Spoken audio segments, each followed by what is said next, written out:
किसी ने कहा है कि अभी अगर आप एक शर्ट की कामना करते हैं, आपको कोई शर्ट पसंद आई और आप चाहते हैं कि ये मुझे मिल जाए, उस टाइम पे वो शर्ट आपको ना मिले और आपको कहा जाए कि धैर्य रखिए, आगे आपको सूट मिलेगा, और आगे चल के आपको सूट मिल भी जाता है, आप खुश हो जाते हैं। लेकिन मेरा सवाल ये है कि भाई उसे शर्ट की कामना थी, शर्ट तो उसे मिली नहीं, तो उसे कितना ही बेहतर सूट दे दिया जाए तो उसका कोई अर्थ नहीं है।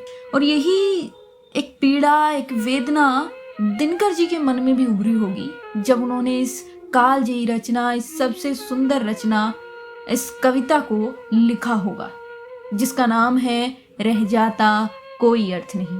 तो चलिए सुनते हैं रह जाता कोई अर्थ नहीं एक नए अंदाज में।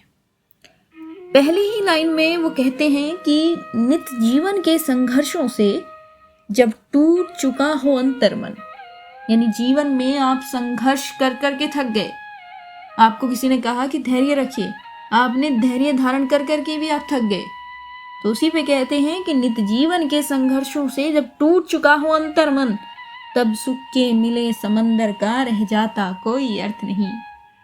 बात ये है कि उम्र बीत चुकी है, बुढ़ापा आ चुका है आप पे, और फिर आपको जीवन की सारी सुख सुविधाएं मिलने लगे तो फिर उनका कोई अर्थ नहीं रह जाता। अगली लाइन में कहते हैं, जब फसल सूख कर जल के बिन तिनका तिनका बन गिर जाए, यानी आप आस में बैठे थे कि मेरी फसल को अब पानी की आवश्यकता है तो बारिश हो जाए, और बारिश हुई नहीं, और बारिश ने इतनी देर कर दी कि आपकी फसल जो है वो पानी के बिन सूख सूख कर बिखर गई, और उसके बाद फिर सुनामी आए, बादल फटे, तो उसका आपके लिए क्या अर्थ रह गया। तो वही है कि जब फसल सूख कर जल के बिन तिनका तिनका कर गिर जाए, फिर होने वाली वर्षा का रह जाता कोई अर्थ नहीं।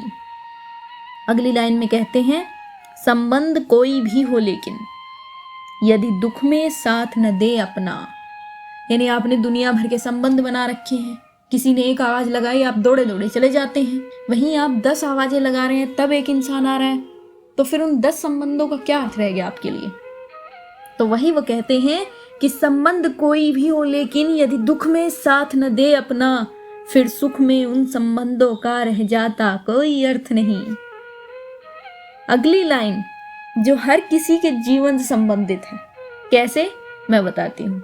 जब आप बचपन में छोटे थे तब आपको टीचर ने, माँ बाप ने, आपके सारे बड़ों ने आपसे कहा होगा कि बेटा ABCD याद कर लो, उसके बाद कुछ नहीं करना तुम्हें, है ना, 1 2 याद कर लो, उसके बाद कुछ नहीं करना। आपको लॉलीपॉप दिया गया होगा बचपन में, तो वही लॉलीपॉप देते देते आपने स्कूल पास किया, कॉलेज किया, और फिर आप भी बेरोजगारी की घुड़दौड़ में शामिल हो गए। ये कर लो फिर आराम से जिंदगी जीना, ये सबसे बड़ा लॉलीपॉप दिया जाता है ना।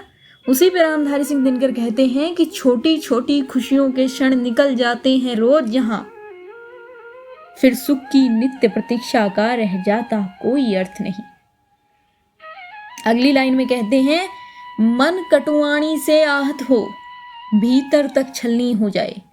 ये उन लोगों के लिए जो कहते हैं कि भाई मैंने गुस्से में बोल दिया था, मुझसे गुस्से में हो गया, या उन लोगों के लिए जो कहते हैं देखो अच्छा है या बुरा है हम तो सीधा मुंह पे बोल देते हैं, भाई तुम्हें अच्छा लगे या बुरा लगे। ये उन लोगों के लिए है कि मन कटुआनी से आहत हो, भीतर तक छलनी हो जाए, फिर बाद कहे प्रिय वचनों का रह जाता कोई अर्थ नहीं। अभी आप गुस्से में 4 गालियां देके निकल गए, उसके बाद कहते रहिए कि गुस्सा आ गया था, कवर अप करने की कोशिश कीजिए, उन सब चीजों का कोई अर्थ नहीं रह जाता। और कविता की आखिरी पंक्ति को कहने से पहले मेरा आप सब लोगों के लिए एक सवाल, आपको क्या लगता है कि आपके जीवन में सबसे ज्यादा जरूरी चीज क्या है आपके लिए। कोई कहेगा धन दौलत, कोई कहेगा माँ बाप, कोई कहेगा हमारे अपने। मैं कहूँगी जीवन में सबसे जरूरी है आपका स्वास्थ्य, आपका शरीर, क्योंकि अगर वो होगा तो आप जीवन में सारी सुख सुविधाओं का लाभ ले पाएंगे, अन्यथा नहीं। उसी पर रामधारी सिंह दिनकर कहते हैं, सुख साधन चाहे जितना हो पर काया रोगों का घर हो। सुख साधन चाहे जितना हो पर काया रोगों का घर हो, फिर उन अनगिनत सुविधाओं का रह जाता कोई अर्थ नहीं। राधे राधे।